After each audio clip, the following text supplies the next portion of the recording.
In 1972, Ford spent £50 million building a car to destroy BMW and Mercedes. It worked. For 22 years, the Ford Granada was the coolest executive car in Europe.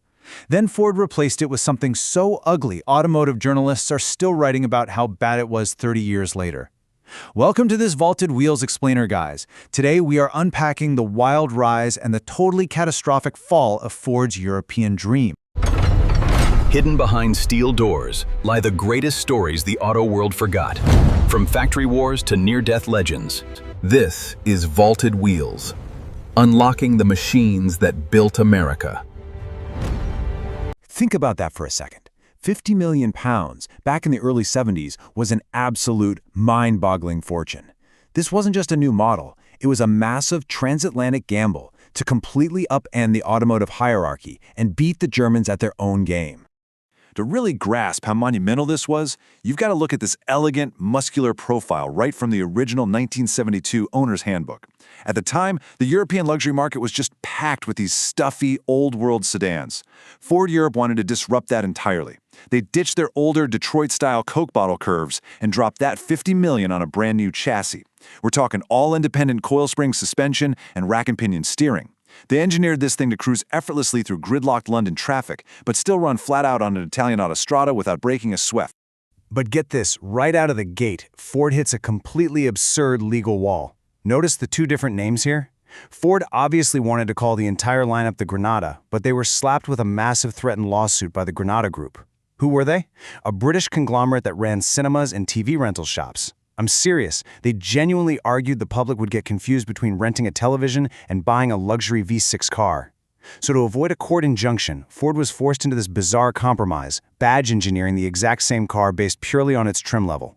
You can literally see the behind-the-scenes chaos here. Check out this late production change note that had to be physically taped directly into the owner's handbooks, basically warning people that their cars might not match the manual.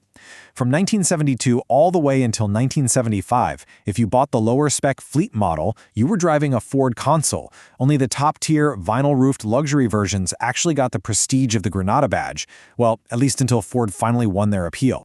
But the Granada didn't just eventually win in the courtroom, it became an absolute cultural juggernaut. If you want to know how a luxury Ford became a legit tough guy icon, we've got to talk about the Sweeney. It was this incredibly gritty 1970s British cop drama following a hardcore specialist police unit, and their ride of choice, the Ford Granada. The show gave the car this unmatched uber glam status. Almost overnight, every guy out there wanted a copper-colored V6 Granada. It proved this thing wasn't just a cushy ride for executives, it was hard as nails. And that toughness, it wasn't just Hollywood magic, man. It was mechanical reality. Look at these gear lever diagrams. Paired with a thumping 3-liter Essex V6 engine, you could actually spec this big Ford with a bulletproof 4-speed manual gearbox. Reviewers were just stunned. Because of that independent rear suspension, you could throw this massive car hard out of hairpins without the terrifying wheel spin that plagued even the bigger BMWs of the time. It was a genuinely thrilling getaway car. Fast forward to 1977. Ford knew they had to evolve if they were going to stay ahead of the Germans. So what do? They drop another £50 million. But here's the real revelation. Instead of throwing out the playbook and building a new car from scratch, Ford pulled off a masterful midterm strategy. They completely reskinned the existing Mark I platform with a highly aerodynamic, angular design they called the Sharp Suit. To the Vine public, it looked like a totally brand new generation, the Mark II. And this transition is perfectly captured right inside the cabin. Take a look at this comprehensive dashboard layout. For the Mark II, Ford shifted production entirely to Germany and adopted this deeply Germanic build philosophy. They focused massively on NVH, that's reducing noise, vibration, and harshness. The interior became this masterclass in quiet, continental refinement. They literally wanted executives to feel like they were sitting inside a bank vault at highway speeds. Now here is where Ford systematically dismantled the competition. Check out the value gap on this chart. The top-tier Granada 2.8i Ghia X was going toe-to-toe with the BMW 528i and the Mercedes 280e. It had comparable space and performance, sure, but Ford bundled electric windows, alloy wheels, and air conditioning as standard equipment. Over at BMW and Mercedes, those were painfully expensive extras. Ford was heavily undercutting the prestige brands right off the showroom floor. But don't let the value fool you. This was also about raw performance parity. Looking at these classic dials, it is so easy to imagine burying that speedometer needle out on the Autobahn. The Mark II phased out the older engines for a new Bosch fuel-injected Cologne V6.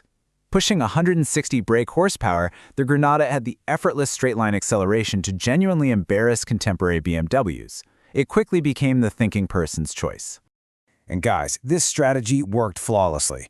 By the early 1980s, the Ford Granada was universally respected by private buyers and corporate fleet managers alike. In fact, it captured over 40% of the entire UK executive car market. Think about that. Nearly half the market belonged to Ford. It was the absolute, undisputed peak of their European dream. But, empires rarely fall from the outside, right? They usually crumble from within. Let's fast forward to the mid-1990s. Ford is preparing to replace the aging Mark III Granada, which was now known as the Scorpio. They designed the Scorpio Mark II, and before releasing it, Ford actually focus tested this radical new design with the automotive press. Their reaction? Universal condemnation. Everyone hated it. And the real tragedy here? Ford's management just ignored the warnings and released it anyway. Oh man, the press did not hold back. When the Scorpio Mark II finally hit the streets, it was absolute slaughter. Reviewers called the front end gargoyle ugly. One famously brutal review said the rear end looked like someone just rammed a banana up its bottom. Ouch! It was universally crowned the ugliest car in Britain. Those bulging headlights and that gaping, sad frog mouth completely alienated anyone who was in the market for a handsome, conservative executive sedan. And this wasn't just a styling hiccup, it was a fatal corporate wound. The bizarre design completely alienated their loyal, traditional fleet buyers. Just to move inventory off the lots, Ford was forced to offer massive 30% discounts, totally destroying their profit margins. At the exact same time, premium buyers were shifting their money toward Volvo, Jaguar, and the rising tide of luxury SUVs. The combined weight of this catastrophe forced Ford to kill the Scorpio, pulling the plug and abandoning the large European executive car segment forever. Which brings us to this final, pretty melancholic truth. The Granada proved Ford could build a car to rival the Germans. The Scorpio proved what happens when a great car company stops believing in itself, going from dominating 40% of the market with pure mechanical brilliance to abandoning the segment entirely just because of a staggering lack of self-awareness. It makes you wonder, right? If Ford had just trusted the blueprint that built the Granada, would they still be going toe-to-toe with BMW today? Thanks for hanging out with me on this explainer. Until next time, keep looking in the rearview mirror.